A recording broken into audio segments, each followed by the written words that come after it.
산업통상자원부 통상교섭실장과 통상교섭본부장을 역임하며 대한민국 경제 통상 분야 최고 전문가로 지난 30년간 기적을 만들어낸 유명이 아시아 최초로 이스라엘, 영국 등 수많은 주요국들과 FTA를 체결하는 데 성공하며 극찬을 받은 그녀가 얼마 전 대한민국 경제통상대사로 임명됐는데요. 이번에 또 한 번 한국에 대박을 안겨주었습니다. 포괄적 점진적 환태평양 동반자 협정 CPTPP라고 하죠. CPTPP는 일본에게 심장과도 같은 존재입니다. CPTPP는 메가 FTA의 개념으로 일본, 캐나다, 호주, 브루나이, 싱가포르, 뉴질랜드, 말레이시아, 멕시코 등 총 12개국의 참여국이 있는데 이들 국가끼리는 금융 및 외국인 투자 규제를 대폭 완화하고 서로의 이동을 완전히 자유롭게 하는 동시에 데이터 거래 활성화를 통해 협력관계를 강화시키고 있습니다.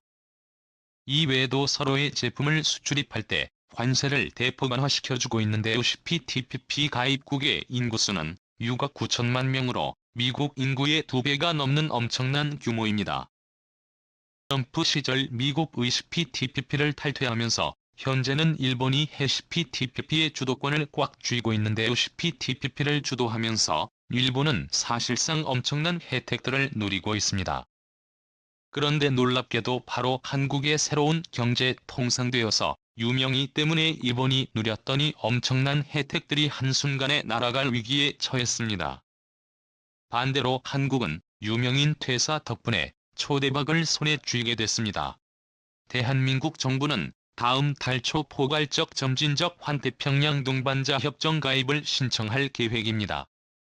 미국이 떠난 뒤 CPTPP를 이끌어온 일본이 한국의 가입을 거부할 것이라는 우려가 상당했기 때문에 그동안 한국은 막대한 경제 이익이 예상됨에도 불구하고 쉽게 시도조차 하지 못했습니다.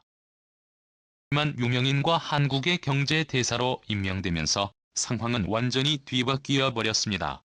유명이 돼서는 협정에 가입하려 너무 매달릴 필요는 없습니다. 우리의 전략적 가치를 앞세우며 당당하게 협상에 임해야 합니다. 일본도 CPTPP를 보다 생동감 있는 협정으로 만들고 싶다며 응당 우리를 맞아야 하고요라고 발언했습니다. 두 명의 경제통상대사의 목소리는 침착했지만 엄청난 자신감이 묻어났습니다.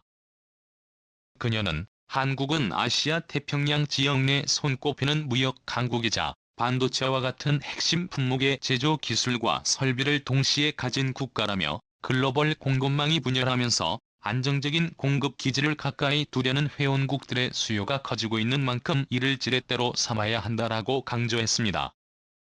그리고 일본에도 충격적인 발표를 했는데요. 일본은 유명 이 본부장의 발표를 듣자마자 바로 뒷목 잡고 쓰러져 버렸습니다. 유 대사는 일본을 제외한 다른 회원국들이 쌍수를 들고 한국의 가입을 바라는 상황이라며 일본이 더 이상 한국의 TPP 가입을 막지 못할 것이라 전했습니다. 유명에 대해서는 통상교섭본부장으로 재임하던 당시에 영내 포괄적 경제동반자 협정 회담장에서 일본에 새로 히로시게 경제산업상을 대놓고 혼을 낸 적도 있는데요. 그녀는 당시 회담장에서 각국이 RCEP처럼 다자간 무역협정을 체결하기 위해 노력하는 것은 국가 간 공급망을 안정시키기 위함인데 정작 일본은 수출 규제로 공급망을 훼손하고 있다고 강하게 지적했다라고 회고했습니다. 유 대사는 의장국으로서 CPTPP의 역량을 높여야 할 일본이 정치적 문제로 한국의 가입을 반대한다며 한국뿐만 아니라 다른 회원국들의 비판을 감내해야 할 것이라고 일본을 향해 선전포고를 했습니다. 한일 관계의 정치적인 이유로 경제부문도 한국과 거리를 두고 있는 일본의 태도가 바뀌어야 한다고 강조했습니다. 이 대사의 선전포고가 공개되자 일본은 그야말로 풍비박산 나버렸습니다시피 TPP 가입국인 호주, 멕시코, 뉴질랜드, 싱가포르, 말레이시아 등 대부분의 국가가 유명이 대사의 카리스마에 홀딱 반한 동시에 한국을 절대적인 우상국가로 여기고 있어 단숨에 CPTPP의 주도권이 일본에서 한국으로 넘어갈 것이라며 일본 매체들은 불안에 떨고 있습니다시피 TPP의 주도권을 한국에 빼앗겨버리면 그동안 버텨온 일본의 경제는 한순간에 무너져버릴 수 있습니다. 지금까지 호주, 뉴질랜드, 싱가포르, 말레이시아 등에서 한국산 자동차보다 토요타, 혼다, 닛산을 더 많이 올 수 있었던 이유.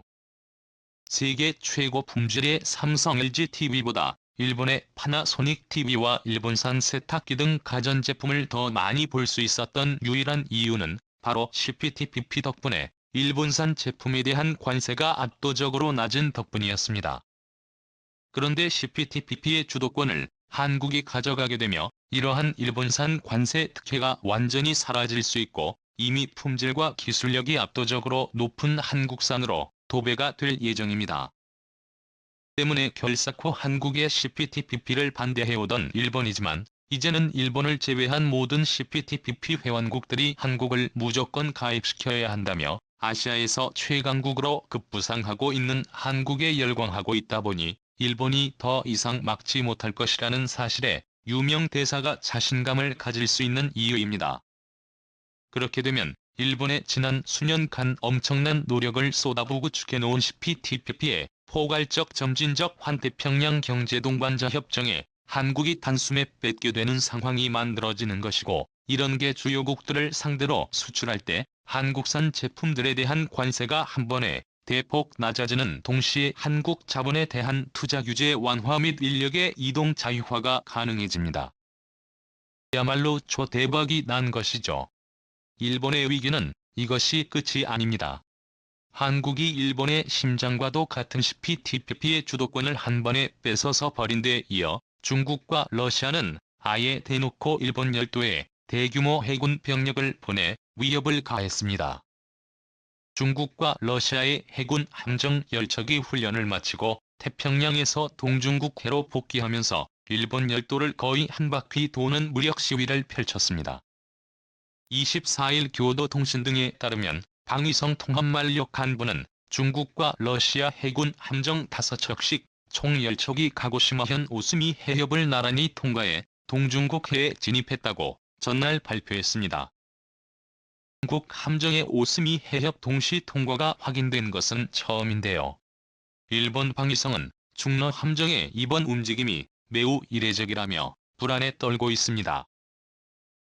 일본이 한국의 독도와 중국의 쩌위다오섬을 모형으로 해 모의 군사작전을 펼치며 한국과 중국의 자위대를 보내 위협을 가할 수도 있다는 충격적인 제스처를 내비치자 화가 제대로 난 중국과 러시아가 일본에 선전포고를 한 것이라 전문가들은 해석하고 있는데요.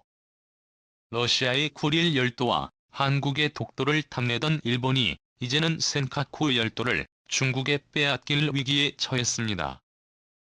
뿐만 아니라 최근 오키나와현 요원들과 교수 그리고 시민들까지 동참한 대규모 후쿠시마 독립운동이 펼쳐지기 시작했고 놀랍게도 이들은 독립 후 오키나와가 한국령으로 포함돼야 한다고 외치고 있습니다. 한국 것을 빼앗으려다가 자신들의 모든 것을 빼앗기기 일보 직전인 일본 앞으로 얼마나 한국에 더 빼앗겨야 잘못된 길에서 빠져나올지 한번 지켜봐야겠습니다. 오늘도 감사합니다. 최고로 멋진 하루 보내시길 바랄게요.